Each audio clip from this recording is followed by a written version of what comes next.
دنیا کی ہسٹری کے اندر پہلا ایسا آپریشن تھا جو سب سے بڑا کیا گیا. میڈیکلی سائنس اس بات کو سمجھنے کے لیے تیار نہیں ہے، لیکن یہ پہلا آپریشن تھا جو خداوند یہوہ پاک خدا نے آدم کے ساتھ کیا اور اس پر گہری نیند بھیج دی اور وہ سو گیا اور اس کی پسلی نکالی اور اس کے لیے ہوا تیار کر دی تاکہ اس کے لیے مددگار ہو، کیونکہ خدا نے کہا کہ آدم تیرا اکیلا رہنا اچھا نہیں ہے. خدا کبھی نہیں چاہتا کسی کو اکیلا چھوڑے. آج بھی خدا یسوع مسیح آپ کو اکیلا نہیں چھوڑتا.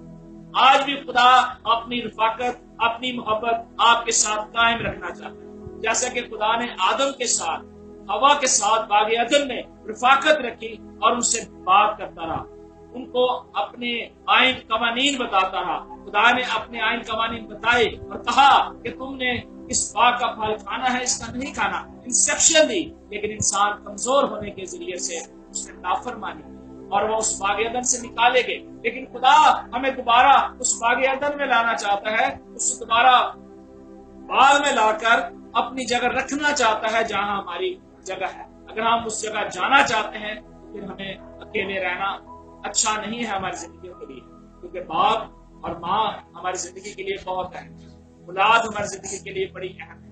لیکن جب اولاد ہوتی ہے اس کے لیے پھر خدا نے کہا کہ اس کے لیے اچھا نہیں ہے کہ وہ اکیلا رہے. خدا نے کہا کہ تیرے لیے اچھا نہیں ہے.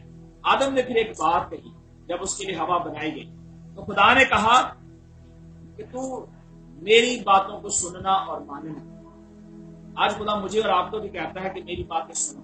خدا نے کہا کہ میری باتیں تیرے دل میں رہیں. مثال کی کتاب میں نہ دہنے مڑنا نہ بائیں، اپنے پاؤں کے راستے کو ہموار کرنا. اور جب آدم نے دیکھا تو آدم نے کہا اس عورت کو دیکھ کے کہا کہ یہ اب میری ہڈیوں میں سے ہڈی اور میرے گوشت میں سے گوشت ہے، اس لیے کہ وہ نر سے نکالی گئی، کیونکہ وہ نر سے نکالی گئی ہے. اس واسطے مرد اپنے باپ کو اور اپنی ماں کو چھوڑے گا اور اپنی بیوی سے ملا رہے گا اور وہ ایک تن ہوں گے، ایک جسم ہوں گے. جیسے یہ میں اگر آپ کے سامنے کھڑا ہوں تو میرے رائٹ اور لیفٹ کے اندر ہاتھ ہیں، میرا سر ہے، منہ ہے، پورا ایک سٹرکچر ہے. اسی طرح خدا نے میرے لیے ایک ساتھی مقرر کیا ہے، وہ بھی میرے جسم کا حصہ ہے، اور یہ بائبل بتاتی. اور اسی طرح ہم خدا کے کلام میں سے دیکھتے ہیں کہ خدا کے کلام میں پہلا کرنتھیوس کا 7 باب اور اس کی 25ویں آیت میں لکھا گیا ہے، خدا نے کہا کہ بیاہ کرنا بھی ہر شخص کے لیے ضروری ہے اور عزت کی بات سمجھی جائے. یہ گناہ نہیں ہے اگر کنوارا بیاہا جائے.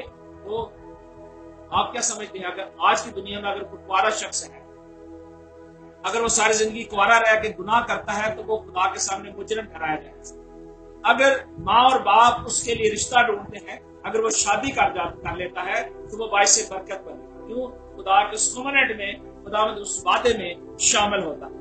اور لکھا ہے خداوند اس کو برکت دیتا ہے جو خدا کے قوانین پر چلتا ہے. اور رسول کہتا ہے کہ اگر کوئی ضبط کرنا چاہے تو کر لے، نہیں تو ضروری ہے کہ وہ شادی کرے، کیونکہ شادی کرنی جو ہے وہ شرم کی بات نہیں ہے. سو خدا جو ہے نہیں چاہتا کہ میاں اور بیوی کے اندر کوئی بھی ایرر آئے، کوئی بھی تعلق جو ہے میاں بیوی کا خراب، کیونکہ خدا نے مرد کو کیا سر بنایا، اور جو سر ہے وہ ہمارا اصل سر مسیح یسوع ہے. اور مسیح یسوع ہے ہمارا گائیڈ کرنے والا، ہمیں سکھانے والا، ہمیں سمجھانے والا اور ہماری گائیڈ لائن کو درست کرنے والا ہے. اور میں ایک حوالہ پڑھ رہا تھا زبور 128 اس کی 30 آیت میں، اور بڑی خوبصورت بات مجھے وہاں سننے کے لیے، سیکھنے کے لیے ملی. اس میں لکھا تھا کہ تیری بیوی تیرے گھر کے اندر میوہ دار تاج کی مانند ہوگی. دیکھ ایسی بیوی اس کو ملتی ہے. کس کو ملتی ہے؟ جو خدا کے قوانین پر، خداوند کی مرضی پر چلتا ہے، جو خداوند سے ڈرتا ہے. اور لکھا کہ جب خداوند سے وہ ڈرے گا تو خدا نے ایک وعدہ کیا کہ تو بچوں کے بچے بھی دیکھے گا. آمین. جب خدا نے ہمیں یہ نعمت دی ہے، بلیسنگ دی ہے، خدا نے آدم اور ہوا کو جوڑا، آج خدا انسانوں کو بھی جوڑنا چاہتا ہے. ہر ایک اس کنوارے شخص کو، چاہے وہ لڑکی ہے یا لڑکا ہے، اس کو جوڑنا چاہتا ہے تاکہ وہ گناہ سے باز ہے. اب بات رہی کہ جو بیاہے گئے ہیں ان کے لیے کیا آئین ہے، ان کے لیے کیا حکم ہے. کیا جو میاں بیوی ہیں جن کی شادی ہو چکی ہے، رشتہ ازدواج کے اندر بندھ گئے ہیں، کیا ان کے لیے ضروری نہیں ہے ان آئین کو ماننے کے لیے؟ ہلیلویا، ضروری ہے. کیونکہ خدا یہی چاہتا ہے کہ ہر ایک شخص جو ہے وہ خدا پر ایمان لائے اور توبہ کرے اور خداوند کی حضوری کو اپنی زندگی کے اندر قبول کرے۔ رومیو کے نام پالوس رسول کا خط اور اس کا 7 باب، اس کی پہلی 3 آیت آپ ضرور پڑھیے۔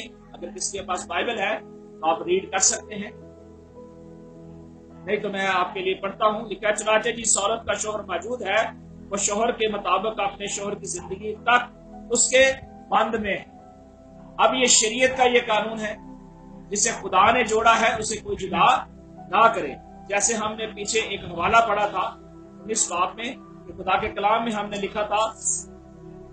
لکھا پڑا ہے، بلکہ وہ 2 نہیں بلکہ ایک جسم ہے، جسے خدا نے جوڑا اسے کوئی آدمی جدا نہ کرے۔ یہ ہم نے حوالہ دیکھا تھا۔ اور یہاں پالوس رسول بھی اس بات کی طرف توجہ دلاتا ہے، وہ کہتا ہے کہ شریعت کے مطابق جب ایک میاں اور بیوی کی شادی ہو جاتی ہے اس کوننٹ میں شامل ہو جاتے ہیں۔ کوننٹ کہتے ہیں وعدے کو۔ وعدہ کیا کب تھا؟ آپ کو پتہ کب وعدہ کیا گیا؟ جب 2 ماں اور باپ راضی ہوتے ہیں بیٹی بیٹے کے لیے، اور وہ آمادہ ہوتے ہیں جی اب ہم بیٹے اور بیٹی کی شادی کرنا چاہتے ہیں۔ اسی طرح بیٹی کے گھر والے اور بیٹے کے گھر والے جب دونوں راضی ہوتے ہیں، ان کی منگنی ہوتی ہے اور بیاہ کا دن آتا ہے، تو ان کو کیا کرتے ہیں؟ چرچ میں لے کے جاتے ہیں، اور وہاں ان سے ایک وعدہ لیا جاتا ہے، کمننٹ لیا جاتا ہے۔ اور کمننٹ جو ہے اس بائبل مقدس کے اوپر ہاتھ رکھ کر وعدہ لیا جاتا ہے، اسے کہتے ہیں کمننٹ۔ کمننٹ کہتے ہیں عہد کو، اور عہد جو ہوتا ہے وہ انسان اور خدا کے درمیان ہوتا ہے۔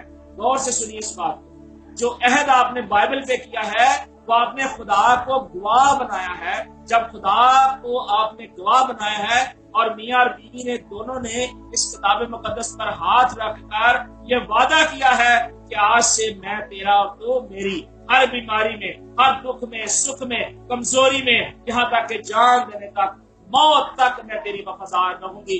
جب اس پہ عہد کر لیتے ہیں، عہد لے لیتے ہیں، تو ہم خداوند کے الہی کوننٹ میں شامل ہو جاتے ہیں، اس میراث میں شامل ہو جاتے ہیں جسے خدا نے کہا تھا جسے خدا نے جوڑا اسے کوئی جدا نہ کرے۔ کوئی بھی دنیا کی عدالت چاہے کتنی بھی بڑی سپریم کورٹ کیوں نہ ہو، وہ ان کو جدا نہیں کر سکتی۔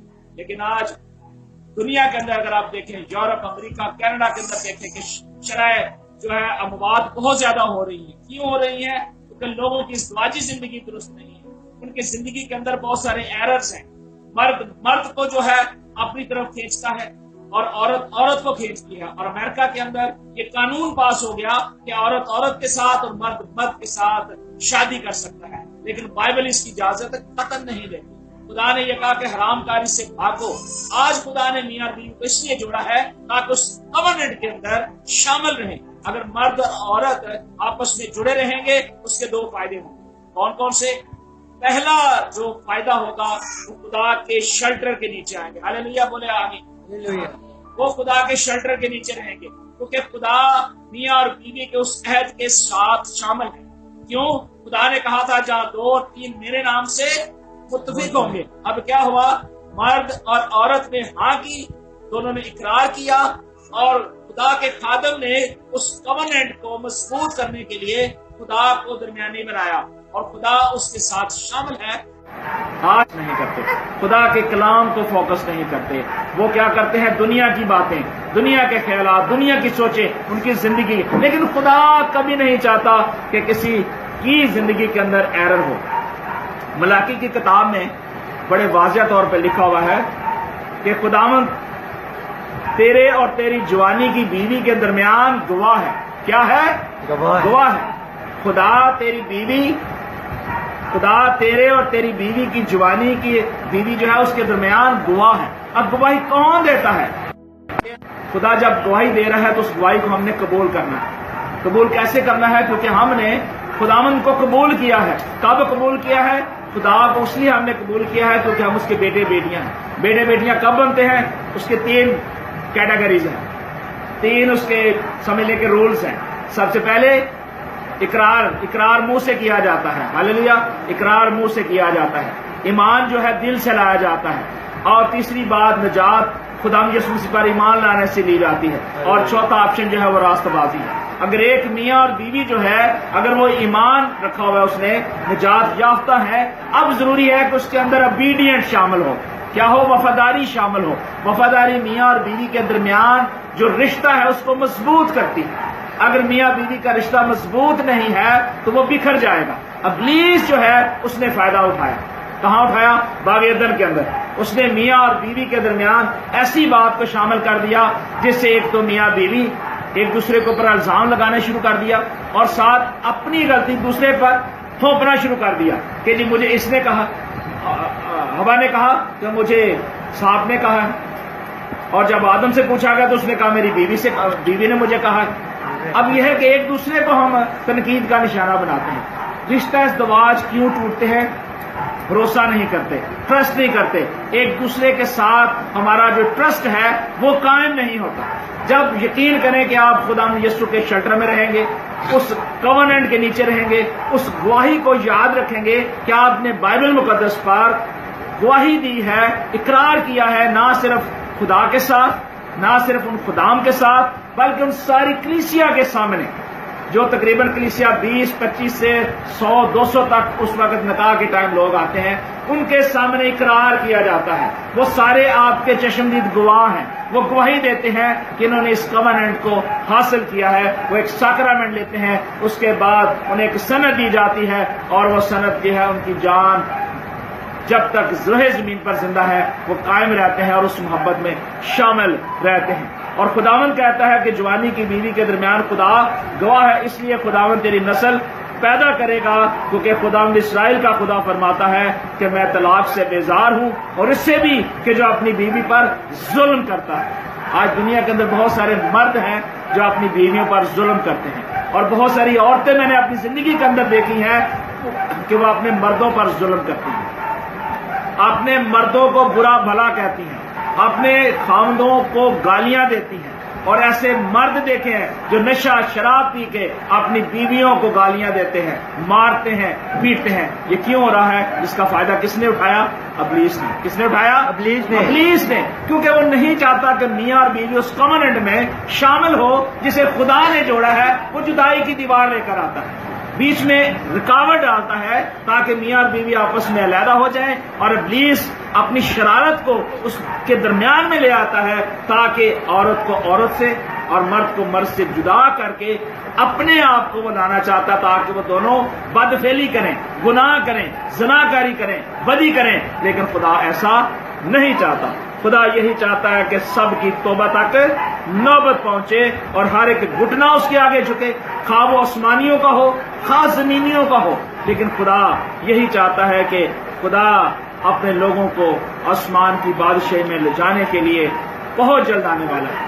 اگر آج ہم اپنے رشتوں کو نہیں سمجھتے، اپنے خاندانوں کو نہیں سمجھتے، اپنی اولاد کو پیار نہیں کرتے، تو ہم بہت بڑا نقصان اٹھائیں گے۔ ہمیں اس نقصان سے بچنا ہے اور ہمیں خداوند کے حضور اپنے آپ کو خالی کرنا ہے۔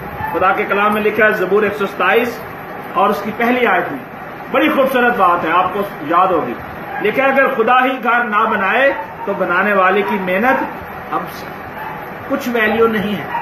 اگر خدا نے یہ گھر بنایا ہے، خدا نے آپ کو اولاد جیسی نعمت دی ہے تو اس کا شکر کریں۔